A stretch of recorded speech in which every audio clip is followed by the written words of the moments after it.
descriptive of what social neuroscience means. And then I'm going to go ahead and talk about a couple examples and just leave them there, and then I can go ahead and answer any questions that you might have. And the two examples I'll look at are loneliness and crying. So just a little introduction to me. I am in Brisbane, Australia, so I do have this American accent. I've been here now for 15 years. And you can see I'm in the state of Queensland, and we're just below the tropics there. It's sort of a semi-tropical area.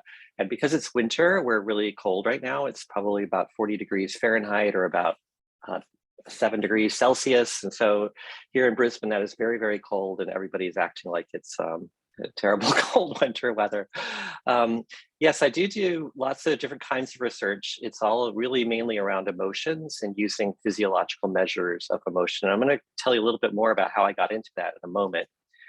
I do want to make a plug for my YouTube channel that you mentioned. I do have all my lectures are actually up on YouTube. And so I have an entire 26 lectures for a social neuroscience course that I just taught earlier this year. So if any of you want to learn more about social neuroscience for free, you can watch all these lectures that I've posted up on social neuroscience on my YouTube channel.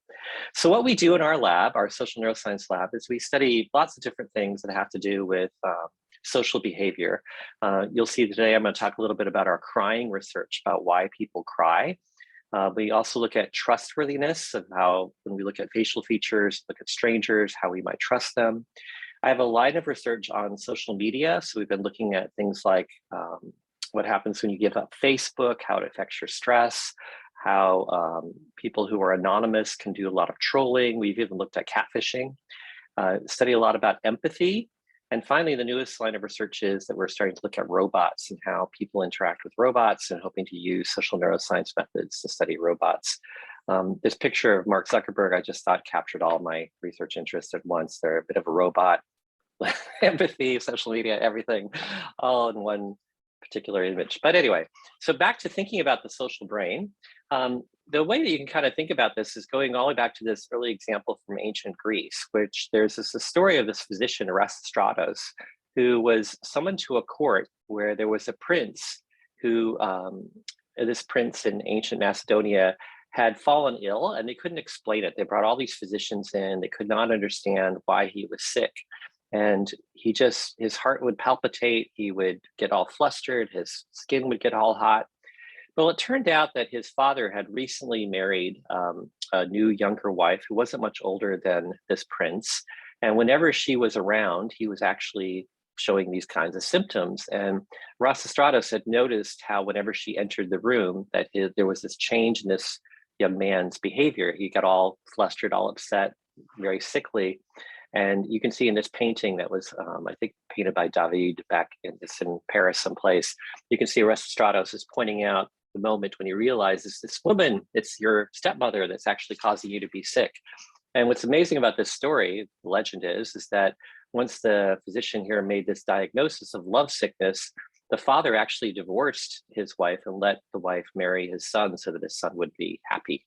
And so you have this very early thing here about a social behavior like love sickness between a couple of people and how it's affecting somebody else physiologically.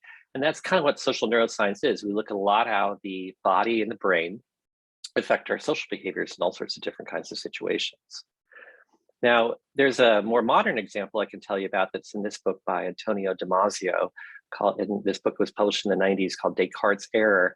Damasio is a neurologist, and he was working with a patient named Elliot. Elliot had a normal, everyday sort of life. He had a wife, he had a job, everything was fine, he was doing really well. And then he developed a brain tumor in his frontal lobes. And it was after the tumor had been removed that his behavior really changed. And that's when Damasio came upon Elliot. And they realized that Elliot was not able to hold a job anymore. He couldn't have any relationships. He was really quite aggressive and didn't belong with other people. And Damasio was able to figure out that he actually had damage there in his frontal lobes, such that Elliot was having a hard time reading his own emotional reactions to people. So he would basically have an emotional response, but the part of the brain that would process that emotional response was basically broken. And so therefore, Elliot couldn't really read his gut feelings very well and had really poor decisions, really poor relationships. that affected his social behavior. So again, you can see then how the brain is possibly affecting social behavior. And again, a kind of a nice example of what we mean when we talk about these things in social neuroscience. So social neuroscience itself really involves a multi-level analysis to understanding social behavior. So we really believe in looking at all sorts of different levels of analyses to understand social behavior. You might know about social psychology, which is how I was trained actually at the University of Southern California. I was trained as a social psychologist. So social psychologists tend to just look at social behavior in groups and asking people questionnaires, looking at their behavior. It's rare for them to actually record physiological measures and try to make connections to like genetics or to physiological responses. And that's where social neuroscience comes in. And it comes from this idea that sometimes our bodies affect what's going on in our brains, and sometimes our brains affect what's going on in our bodies. And you kind of think about it going in both directions there. That seems to be the heart of what those of us who are interested in social neuroscience look at. So I just wanted to point out, if you take a single level of analysis to try to understand people's behaviors, it can be fraught with all sorts of problems. So I'll just give you 3 different examples here quickly. One here is, this is John Watson. He was a famous psychologist back in the 1920s. He was a strict behaviorist, and he wrote this book, Behaviorism, in 1924, that really popularized behaviorism. And in that book, he said, "Give me a dozen healthy infants, well-formed, and my own specified world to bring them up in, and I'll guarantee to take anyone at random and train him to become any type of specialist I might select, doctor, lawyer, merchant chief, and yes, even beggar man and thief, regardless of his talents, pensions, tendencies, abilities, vocations, and a race of his ancestors." So you can see it's a very strict environmental interpretation, saying that all of our behaviors is determined by our environment that we're in, and that if I just play around with your schedules of reinforcement or your how people treat you, you can change into anything, okay? So it's a very strict environmental sort of explanation for behavior. That's a single level of analysis. But of course, one of the problems with this is then, what about genetics? Because we know that genetics actually contributes a lot to what people's talents are. Not everybody can be a fast runner or a great swimmer or a genius in physics. So genetics must play a role. And the other thing is, what about things like protein malnutrition during prenatal development? We know, for example, that babies who are, during the time that their mother is carrying them, if they don't get the proper nutrition, are going to have all sorts of different kinds of problems in their later life. And Watson doesn't really account for that very much, because he's just saying, hey, once you're born, I can do anything with you if I have the right environment. Now, here's another an individual who's famous, António Moniz. He won the Nobel Prize in Medicine in 1949 for developing psychosurgery. He was the one that kind of figured out we could go in there and do little surgeries in the lobes, the frontal lobes, and perform lobotomies. And this helped a lot of people who were having all sorts of different kinds of mental illnesses. And because of his work, hundreds of thousands of lobotomies were followed after that in all sorts of hospitals around the world, because he popularized this method of basically doing what Elliot had happened to him from a brain tumor. Moniz did through surgery, through this psychosurgery. And in his Nobel acceptance speech, he said, "Normal psychic life depends upon the good functioning of brain synapses, and mental disorders appear as a result of synaptic derangements. Synaptic adjustments will then modify the corresponding ideas and force them into different channels. Using this approach, we obtain cures and improvements, but no failures." So he's speaking very confidently about neuroscience, right? He's saying that neurosurgery is the way to go. All we have to do is just figure out how all these things are connected, these brain synapses, and with the right surgery, you can fix things. You can just go in there and mess around a little bit and fix the different kinds of behaviors that people have. Of course, his approach doesn't suggest that things like therapy might work. Like if a person's got poor functioning in their everyday life, depression or whatever, there's no room there for psychotherapy. And it's not something that he's actually thinking about. Also, what about the fact that some people might be misbehaving or having depression or whatever it is that they're suffering through because of poor home conditions, the home environment, or something about the way their family structure is. None of these things seem to be mentioned by him. Again, it's just that this one level of analysis, again, just go in there and fix it with the synapses and nothing else will matter. And then the third person I'll just mention to you is Konrad Lorenz. He's a famous ethologist. He won the Nobel Prize in Physiology or Medicine in 1973 for his work in ethology. He was the first to write about imprinting, and you might have seen this picture before where he's got a bunch of baby ducks that are following him because they've imprinted that he's their mother. And so he was there when the baby ducks were born, and so they immediately imprint and say, this is this big figure here, and they start following him around like the way they would if it was a mother duck. Well, the thing about Lorenz was that he had actually joined the Nazi Party in Austria in 1939, even though he was a ethologist doing all this scientific work. And his application stated that his whole scientific work was devoted to the ideas of the National Socialists. So he actually, through World War II, was actually doing science that he thought was helping the Nazi Party. It was only after the war was over that he apologized for all this, renounced all that work that he had done. But he believed at that time a lot in terms of these kinds of processes he was studying in ethology could help with the Nazi Party. He said the selection for toughness, for heroism, social utility must be accomplished by some human institution if mankind, in default of selective factors, is not to be ruined by domestication-induced degeneracy.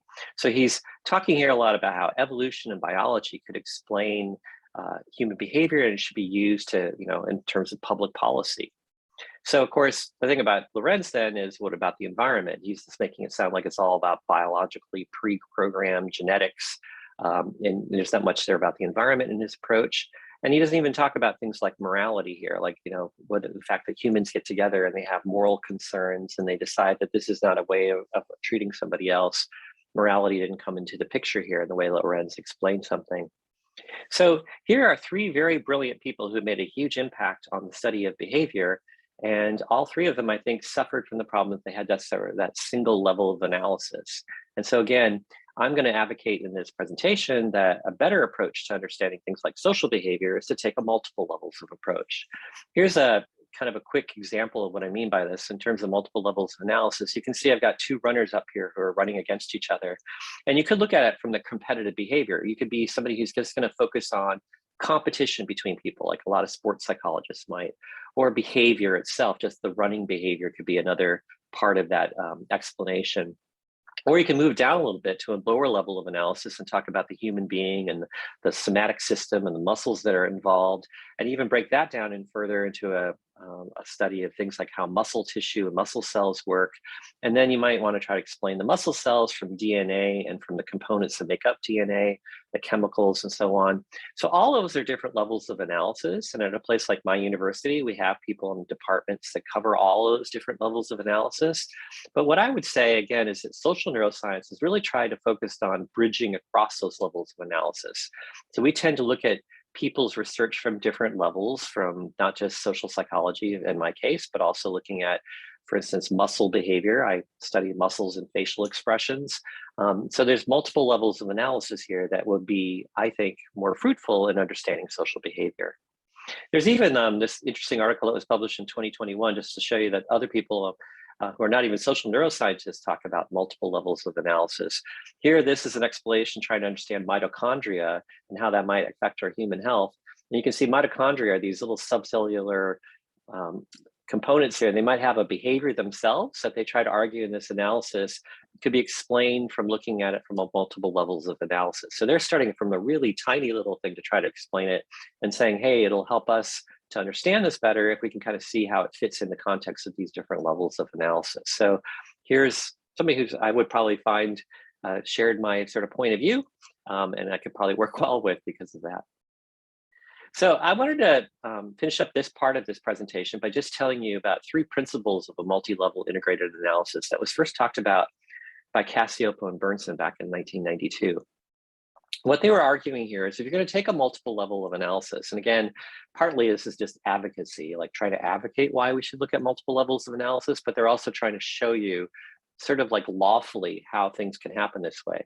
They mentioned these three principles: the principle of multiple determinism, the principle of non-additive determinism, and the principle of reciprocal determinism. And I'll show you each of them one at a time. So let's take the principle of multiple determinism. The idea here is that a particular behavior may have multiple antecedents across different levels of explanation. So if I'm trying to understand someone's social behavior, okay, This argument here is that it could be actually caused by lots of different antecedents across different levels of analysis. So for example, let's say I've got somebody who's being really violent and aggressive. He just punched somebody else. It could be that he was drinking alcohol. Okay, and so maybe the alcohol is one of the antecedents, an explanation. The alcohol works on his brain, causes him to be inhibited, less inhibited, right? And that might be why he's done that. But maybe he also has a genetic predisposition for either alcoholism or even for aggression that we could find from looking at a genetic analysis of his family tree or something. That there's other examples of people in his family who might have been particularly aggressive. Or it could be that just in this situation, somebody said something really insulting that was really harmful, and that's why he punched this person. So you can already see that there's this one behavior, violent behavior, and all of those could be causes for that guy's behavior, and they're all at different levels of explanation. So that's the principle of multiple determinism. The principle of non-additive determinism is that properties of the whole are not always predictable from understanding of the parts alone. So the idea here is that I can sometimes find effects that you couldn't just break it down to a lower level of analysis. So for example, there's this really interesting research where they took mice and gave mice a virus that would get them sick. And if you didn't attend to that mouse very long, the virus would actually kill the mouse, okay? So what they would do is they'd put a mouse in a cage with another mouse, like it's a paired mouse that it's usually it's friends with. So it's got this companion mouse. They give the mouse the virus, and as long as it's with that other mouse, it actually does fine. It doesn't actually suffer, okay? The mouse actually doesn't live longer. But if you stick a stranger mouse in there with that stranger mouse now causes some extra stress here. And if you give the virus to that first mouse, the mouse is more likely to die from the virus if it's paired with a stranger mouse. So what I'm trying to show you here is that the virus doesn't necessarily kill the mouse, but it does under the context that if it's in a stressful situation with a stranger mouse, it does kill the mouse. So the virus acts differently given different social situations. And so you can't understand that event unless you really put it all together in its bigger context. That's the non-additive part of that. And then finally, there's this principle of reciprocal determinism that any level of analysis like cardiovascular functioning or social structure can have mutual influences. There's like a mutual back and forth that can happen among different levels of analysis.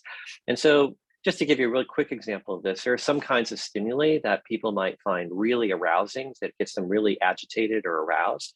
And so as they look at that stimulus and it gets them aroused, that arousal then feeds back to their perceptions and they start to notice other things in the stimulus that they didn't notice before. And that further gets them more aroused. And so there's like this back and forth going on, that the arousal that comes from seeing the stimulus is now causing them to perceive the stimulus differently, and they process it even more so that they even become more aroused, back and forth. That's the principle of reciprocal determinism.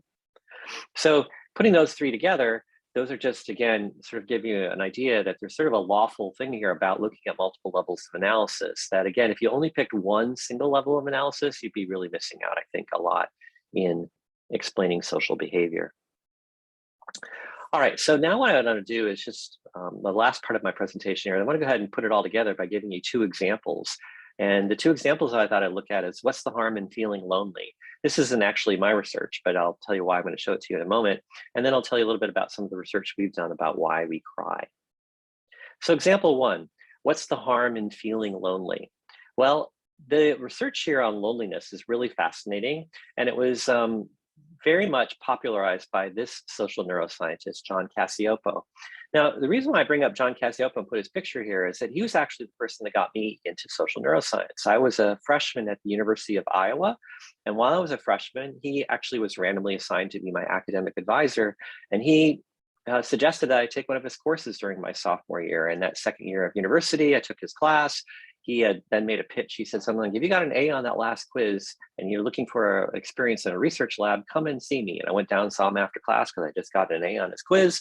And the next thing you know, I was working in this lab. I spent the next 4 years working really closely with the graduate students and the postdocs in his lab, learning about social neuroscience, the stuff that they were doing here in the at the time at the University of Iowa. I then graduated, went off to the University of Southern California and continued to do social neuroscience there in my social psychology program. He then went on to Ohio State University after that and finally finished at the University of Chicago. And unfortunately, he just passed away in 2018 of an illness that was shocking to all of us. But Cacioppo was a really great person who really got a lot of us interested in social neuroscience. In fact, he's the person that coined the term social neuroscience back in the early 90s. But what Cacioppo was working on there at the University of Chicago near the end of his life was on loneliness. And so he published this book called Loneliness. He worked a lot with this other woman named Louise Hawkley on this work. And what they did is they talked about loneliness as being sort of like a biological explanation of it. They said loneliness, like hunger, is an alarm signal that evolved in hominids hundreds of thousands of years ago when group cohesion was essential to fight off abrupt attacks from stampeding wildebeest. It's nature's way of telling us to rejoin the group or pay the price. Nature is connection. So they're saying that basically, in our evolutionary past, it would have been really good for us to hang out with our group, hang out in our clan, our tribe, whatever it was. And if you started to feel lonely, that must be a warning signal that you are somehow at the edge of your group. You're being kind of pushed out and not included. And because of that, because you get this sort of alarm signal on, you're going to be motivated to change your behavior to get back into the group. And so they're saying that it's just like hunger. If you haven't had enough food, you're going to start to feel hungry. So it causes you to be motivated to go and get back to get your food. Same thing here with loneliness. It's like basically a warning that you're now being sort of excluded or you're not part of the group. And so perceiving that you're alone, cut off from others, is basically going to be bad for your health, according to Hawkley and Cacioppo. Perhaps because you're violating the default state. Because you're not really part of the group, you're having to fend off everything out in the world by yourself. And that's going to be sort of dangerous for you. It's not good for your health.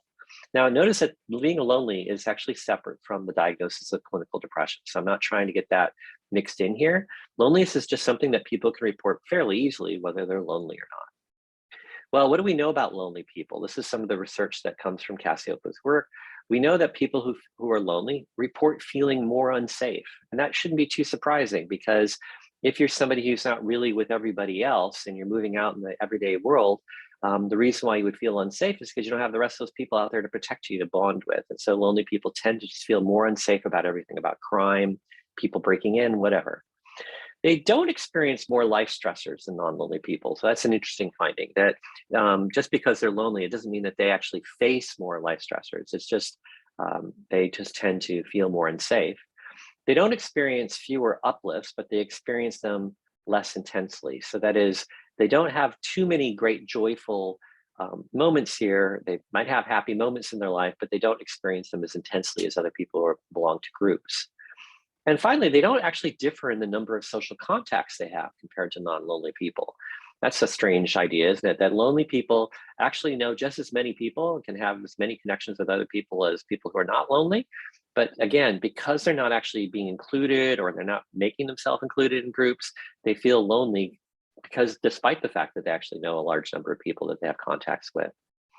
And yet, because of all that, we know that it affects their cardiovascular health. So what these graphs show us is that socially isolated adults suffer higher rates of mortality over the succeeding 9 years, even after accounting for self-reports of physical health, socioeconomic status, smoking, alcohol consumption, obesity, race, life satisfaction, physical activity, and the use of preventive health services. So what this is saying is that basically, if you're somebody who feels lonely, and they come in and they do a study and they measure you and they find out that you're a lonely person, and then they track them for the next 9 years, they find that those people are more likely to die. They have a higher rate of mortality, even when you control for all these other things that affect health. These graphs here, for instance, are just showing you some common physiological measures that we can take, for instance, in the doctor's office, like the systolic blood pressure and the diastolic blood pressure and heart rate. And what you can see is that lonely people are different in their patterns, whether they're young or old. You can see what they did is they took young people and old people, and you can see that non-lonely people, there's no difference between young and old in their systolic blood pressure, the diastolic blood pressure. Their heart rate, old people have a higher heart rate than younger people. But do you notice that lonely people, that's where there's really a much bigger difference, that old, lonely people have higher blood pressure levels than people who are young. So this is like that, kind of like that example I gave you with about the mouse that can get the virus, that it interacts with something else. Here it interacts with age.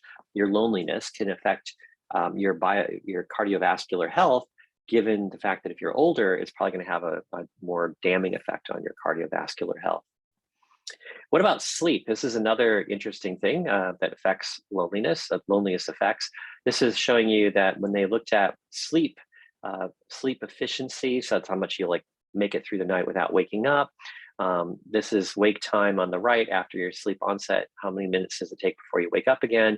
And you can see that basically lonely people are in the white box, and the lonely people have less sleep efficiency, so they don't sleep as well, and they're more likely to wake up in the middle of the night than people who are middling in their loneliness or not lonely at all. And as you might know, sleep is a profound impact on our mental health, our physical health. And so if you're lonely, you're already not sleeping as well, and therefore it's just going to probably compound the problem and make it even worse for you in terms of your physiological health. And in the end, what they talked about near the end of this line of research is they started putting all of this together. And like I said, I would mention to you that Cacioppo published that book, but there's also lots of his colleagues still are publishing in this area, so you can kind of look it up. But this is a summary by Cacioppo where they were trying to show all of the different kinds of factors that they saw affecting loneliness. And so you can see things like environmental factors, like a lack of mobility, chronic work or social stress, infrequent contact with family and friends, and cultural effects. And then they also talked about poor quality relationships, low education, immigrant status, being distant from your friends, your family, and familiar language or culture. All of those things contribute to loneliness. Then you also have genetic factors that can come into play. So it turns out that they've identified some bits of genetic code that seem to determine whether or not people are lonely, and it interacts with those environmental factors. So if you have just this sort of set of genetic factors, and then you get put into these kinds of environmental situations, combined all that together, you start leading to yourself to having these kinds of problems with loneliness that you can see on the right. All of those things that I started to mention a little bit there. In fact, it affects your viral immunity and so on. All of that can actually increase your mortality. And then so they were trying to explain the whole thing, trying to say, how does loneliness cause people to die earlier? And this is meant to be sort of a summary of a large body of research. So my goal here isn't to teach you all of this, but just to get you sort of interested or excited about the fact that something that seems maybe as mundane as loneliness could be explained from multiple levels of analysis, and loneliness itself has these profound impacts on our body and our health. And so it's a really good example of how social neuroscience could actually make a huge difference. All right, let's move on to a less stressful type of topic here and move on to why do we cry? So this is something that I've been looking at for the last 8 or 9 years with a PhD student that I had named Leah Sharman. We got really interested in crying behavior, and there's a whole bunch of stuff out there. I've seen memes about why we cry and so on. I'll just go ahead and summarize really quickly here some of the possible functions of tears. Why do we cry? Why do we make tears on our face? You know that humans are the only animal that we know of that actually puts tears on our eyes when we're sad. I mean, other animals also tear up, but they do it more when they're trying to clean their eyes or there's dirt or something like that. But we actually do this emotional thing of presenting tears when we cry. And so why do we do this? Why do we have this possible mechanism? One idea is that it's all interpersonal. That is, that tears signal to other people that we need their help or their forgiveness. So if you see tears on my face, you look at me and you go, oh my gosh, he needs help. There's something going on there. I need to go comfort this person. There's another kind of stranger explanation, which is that tears have something in them that people smell, like a chemo signal that affects other people. So when they sniff your tears, it affects their behavior. This was actually talked about a few years ago in an article in Science, but I have to just mention to you that no one has been able to replicate that research since. So it came out in Science and then no one's replicated it. So I don't know if I really believe that tears give off chemo signals. The final one is that the one that I see memes about is that, oh, tears good for you. It's good to cry because tears release toxins. They help you calm down. It's cathartic. So there's all these positive reasons why we should cry when we're feeling sad, because it helps regulate our emotions. It helps regulate our health. So be sure you have a good cry. You know, that's the kind of idea there, the advice for intrapersonal function of tears. Well, we looked at this in Leah's PhD thesis, a study we did in the lab, where we wanted to look at those intrapersonal benefits. So does it really help to cry? Do people who cry feel better afterwards? Does it release their stress? That kind of stuff. So we brought them into the lab one at a time, and we had to get them to cry. Now think about that a little bit. How are you going to get people to cry in your lab ethically? I have to get through an ethics committee. I can't just come in there and insult them and say horrible things to them and make them cry. I've got to find some ethical way to make people cry. And the way we did this eventually is Leah was able to find something on YouTube, something like 10 videos that you could watch that'll definitely make you cry. And so it's like a challenge that YouTubers have made, where they've taken clips from movies and you watch the clips, and by the end, you're going to be in tears. So she kind of took that particular approach. And so she went and found different clips that involved people crying. And you can see that one of the scenes comes from The Champ, which is this movie, came out in the 70s or 80s. There's a boy who starts crying. You might know the scene from Up. If you've seen Up, you probably know what I'm talking about there, but there's a scene there that a lot of people, when they watch it, they start to cry. There's this happy video of a soldier returning home. There's a video of a dog that I'll show to you in a moment that's sad. There's a advertisement for a banking commercial that appeared on Thai television that people have watched that actually makes them cry. And then there's also one about that we call Heart, that has something to do with love in your heart. Now, what you can see is that what those percentages are is how many of our participants, male and female and overall, actually cried to those different stimuli. We showed all of them. We showed like 10 of these videos because we were hoping that by the end of it, they're going to be crying, okay? We don't really care which particular one makes them cry, but you can see the one that works the best there is the one called Dog Sad, right? So there we've got 37% of our male participants, 74% of the females cried to that one. So here's what the dog one looks like. I'll just show it to you real quick.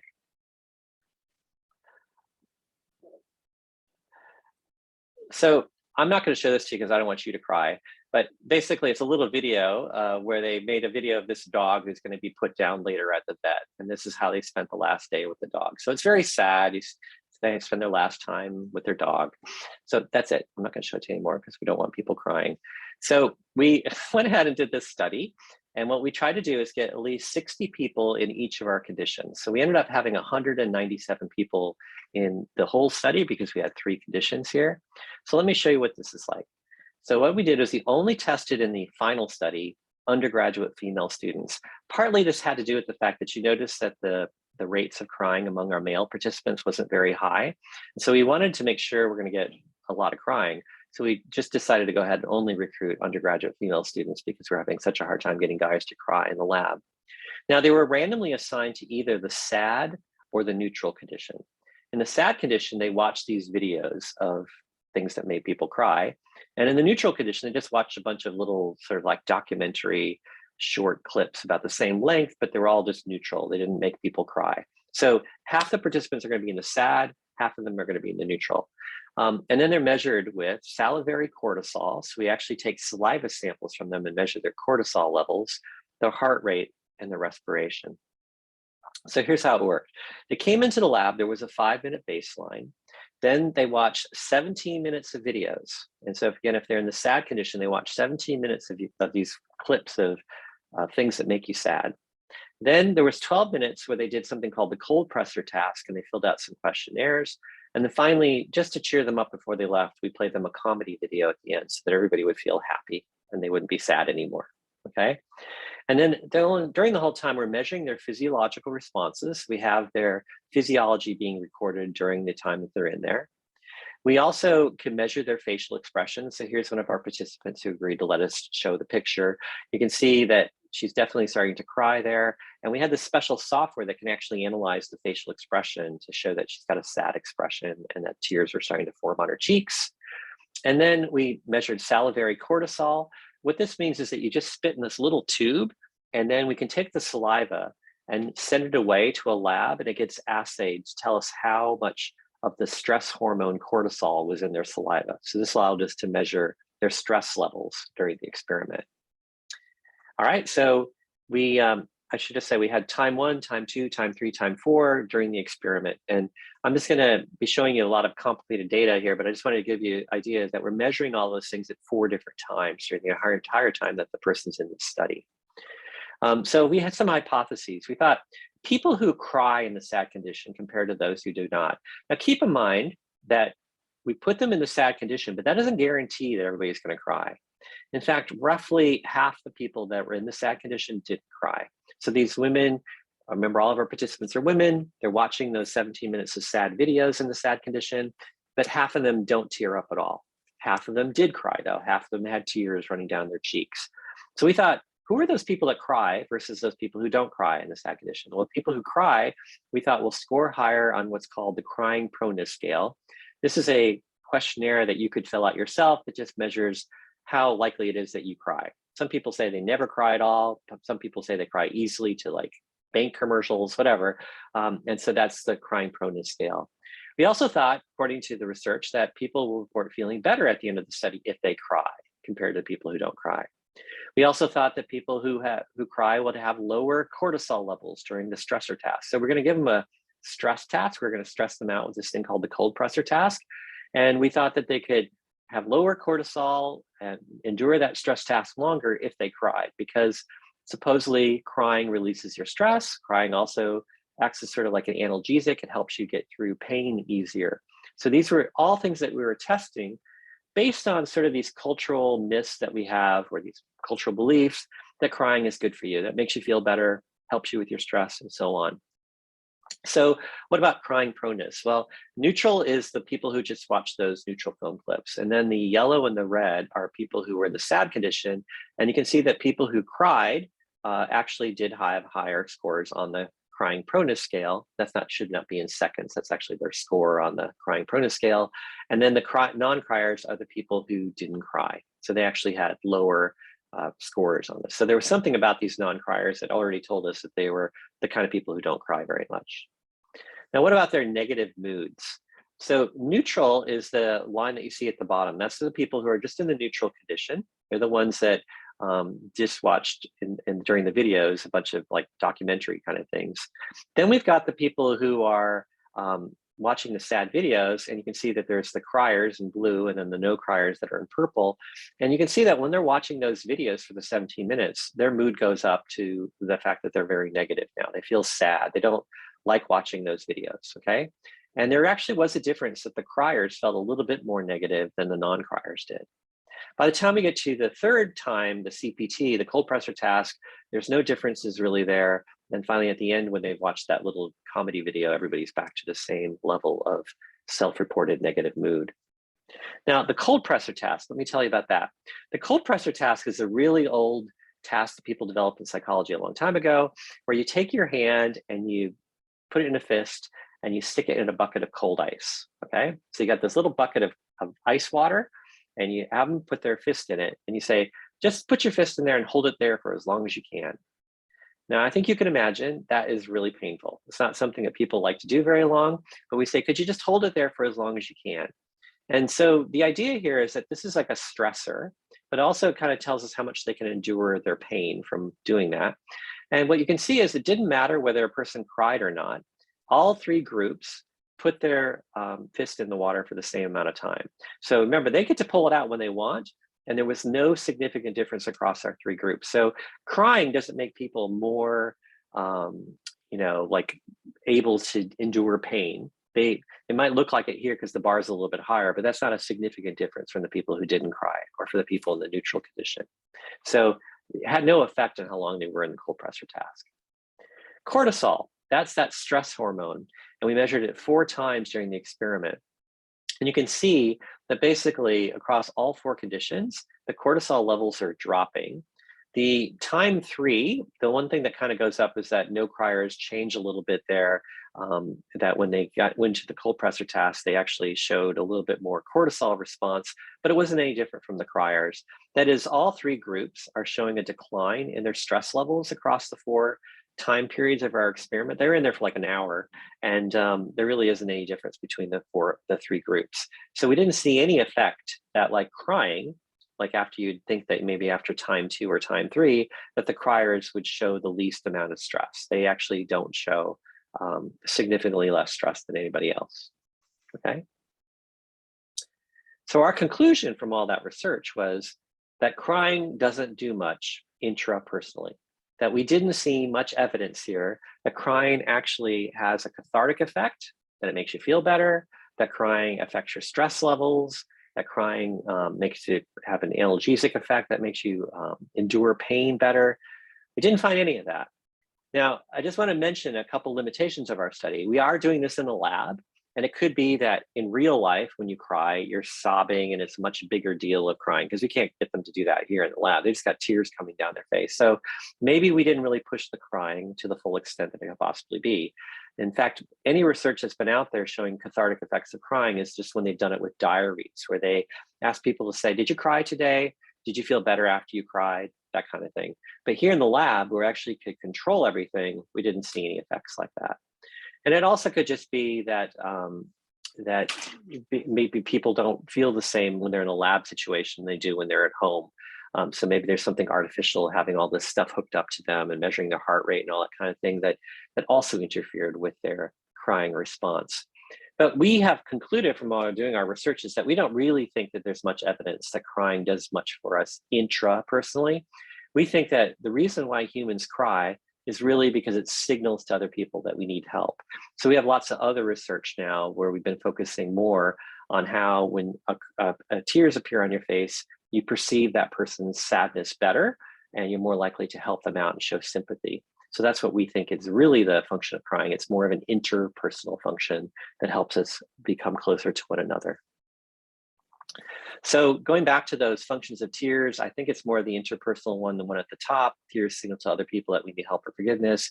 That second one there about the chemo signals, I think it's still kind of out. The jury is out on that one, whether or not it's really true. And then the intrapersonal one, I think we can kind of close that one off, although we haven't fully tested it yet. Maybe there's still a good study that can be done in the lab to kind of show that crying actually does make you feel better. So I'm going to wrap up this presentation. So I've told you a little bit about me and what social neuroscience is, try to explain to you why I think a multi-level of analysis to understanding social behavior is really important. And I gave you these two examples of loneliness and crying. But I'm happy now to go ahead and answer any questions you have, either about the research or about social neuroscience or Australia, or whatever you want to ask. So there you go. Thank you. Thank you. That was a really wonderful exploration, and you're such an amazing speaker. So thank you for taking us through that intro and sharing your work. Everyone, if you could give Dr. Vanman a physical or a virtual round of applause to show our appreciation. Thank you very much. Amazing. I see Dave has a question. Dave, make sure you can unmute. We're all set. There you go. Hi, a very interesting talk and very interesting study. I have two questions. First question is about your study. What was the age gap or what was the age range for your study, and how would that affect? Because we see young ones and infants crying a lot more than adults, and for several reasons, right? So how would that account for any effects that you did not observe? That's a really good question. There's actually some nice longitudinal research that I didn't do, but a Dutch researcher did, where they looked at crying across the lifespan. And to your point, kids start to cry more as they get older. They actually cry, and even cry more when they get to about 10 or 11. And then right when you get to puberty, girls level off. They have the same amount of crying. It goes all the way through adulthood. Boys actually start to go down during adolescence. They cry less. And so I think our participants were all about 18 to 22 or 18 to 23. They're at university. So they were young women. But I think that would be kind of like what you would expect for the crying levels. It doesn't really change again until you get to old age. Okay, good to know. And my second question is about animals. So do you know of any animals, apart from humans, that cry or that show this kind of behavior? I think there are other animals that show sadness, and they might show grief, but we don't see, as far as this, again, there's this like leading Dutch researcher who actually looked at a lot of this, and there's no research that shows that animals show tears in their eyes when they're in sort of a sad or grief kind of situation. They just show the tears, like I said, when their eyes are irritated. Mm-hmm. Yeah. Yep. All right. Thank you so much. Yeah. Awesome. We also have a question from Amardeep in the chat and really enjoyed the talk. And they're wondering, what would be regarded as a reason for individuals that don't produce emotions for crying, either from an evolutionary or a social standpoint? Excellent question. We don't really know too much about them. I think a lot of it has to do with cultural teachings. Like we already know that gender thing that happens at adolescence. And I think that's largely because most cultures don't like to have males cry. They have these admonitions that it's not, manly to cry or something like that. So boys quickly learn during adolescence to suppress their crying behavior.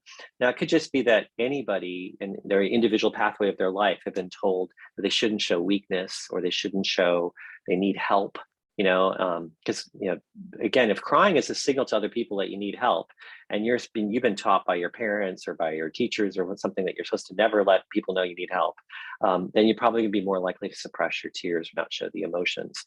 I also think it could be genetic. I also think it could be something more about just basic emotional regulation that you have, differences. So there's probably, again, multiple antecedents to explain it, but those are some of my guesses.